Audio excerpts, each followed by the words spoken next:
I don't understand what the fear about providing people with information is. I mean, what this is a very simple proposal.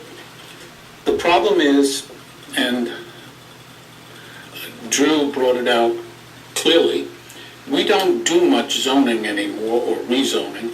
We just do PDAs and LDCs and MDAs. So what we can do is any property in this city can, what is the limit? Is there any limit? Because we had one that was an acre or 2 acres. So any piece of property in the city can be changed under an agreement for a PDA or an MDA. These are, and the people next door around them, and by the way, this also affects business. Remember that the title is property owners, because you could have a business that could be adversely impacted by development around you that you don't know about. And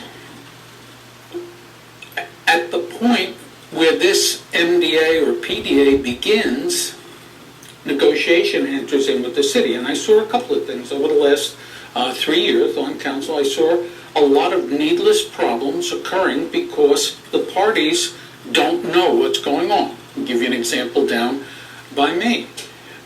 When the neighborhood didn't know, I think that whole thing could have been resolved early in the process. What's happening is the developer will come in, make a proposal, meet with community development.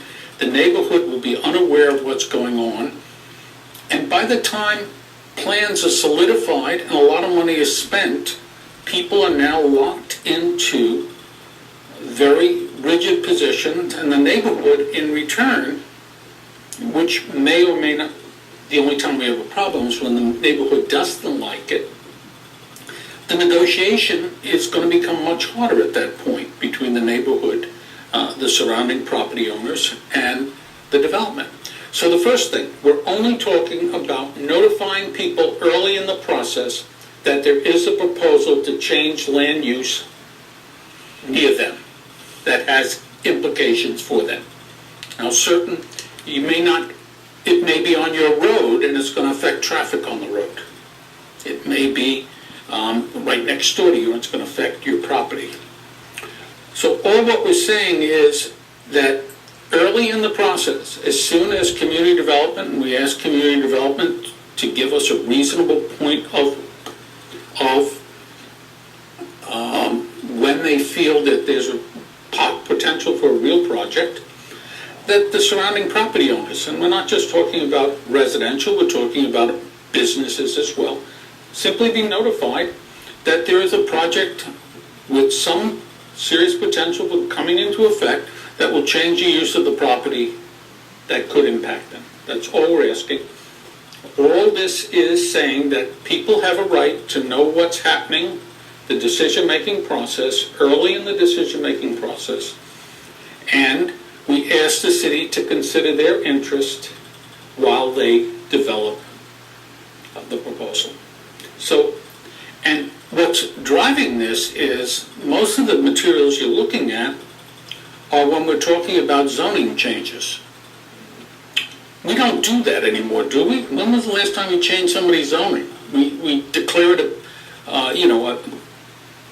PDA or an LDC or an MDA and change it that way without, and in the end we probably will have to affect the underlying zoning. But the problem is these things are going, and I'll give you an example. We had the White Palm development. Remember the neighborhood, how when they got surprised? I think if they had been alerted earlier, and we would have avoided a lot of agita. The same problem occurred with the development on Dunlawton with the marine thing. If the discussion had started earlier, I think, and the discussion, by the way, when the people got involved, I think we had a healthy outcome. All I'm saying is early involvement in people change, in any type of change, if the people around them, and remember, we're not talking about veto. We're not talking about that they can't, we're just seeing two things. They should be notified, and they have a right to be heard. And then the process still continues. I think what we're proposing is so fundamentally American, I can't see how anyone would have any fear of notifying people that their property may be impacted by a change, okay? And two, allowing them to be heard early in the process. And the reason why we want them allowed early in the process is so that targets and lines do not harden. And I also feel bad for anyone that is proposing the change before they get deeply mired in expenses and all sorts of other stuff in a project that the neighbors are going to fight tooth and nail and may not succeed. They should at least know that going into the game. Because I think a lot of money has been wasted on the part of people that were trying to develop things as well. So I think it basically impacts both sides. Now, a second issue that we brought up that I haven't seen discussed in this particular workshop is that in many communities, and community development can give you examples of it, they actually have developed long-term proposals for neighborhoods and areas that are likely to undergo changes, where the city is considering changing the zoning, and there are several areas in Port Orange that may be facing that. And what they're telling people, when you buy here, when you invest in your property here, understand that this is an area that may be looking at the following changes, long-term changes. So that's another thing we should also talk about. And again, all we're talking about is letting people know, and how un-American it is not to tell our residents what may be in store for them. I don't understand what the concern is. We're not talking about ponderous policies. We're saying a notification request, reasonable notification, and some mechanism for them to be heard earlier in the process. Those are the two things.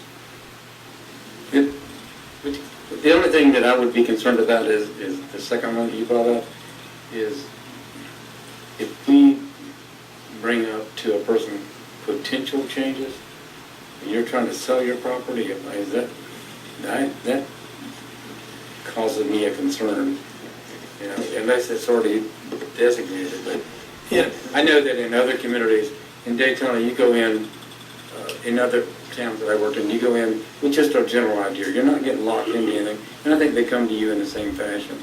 This is what we'd like to do. You go through the process. In other places, they bring in people from water, sewer, the roads. Everybody comes in, sits in the thing, tells you what you have to do if you want to move forward. But having said that, you're the one that's instrumental in, go ahead. Yeah, let me just add, I think the reason we gave this matrix is clearly there may be some gaps from what other cities are doing in Volusia County and what Port Orange is doing. And I think Bob highlights a couple of those. Rezoning, PUDs, MDAs, land development code, we don't have any, notification requirements. So that may be something you want to, look at. Because clearly, if you're going to rezone your property, if you're going to have a PUD, those types of things are something that may be beneficial to give notice. Some of the other things, and Councilor Ford and I have had this conversation, is exactly when do you bring, neighbors in? Because we get a lot of inquiries and so forth. Some of them never materialize into... I have to stay under 10 minutes with YouTube, so we have to leave this part now. This is part one, but we'll come back for part two application. We know somebody's serious, they paid the sometime fee, later. they're ready to proceed.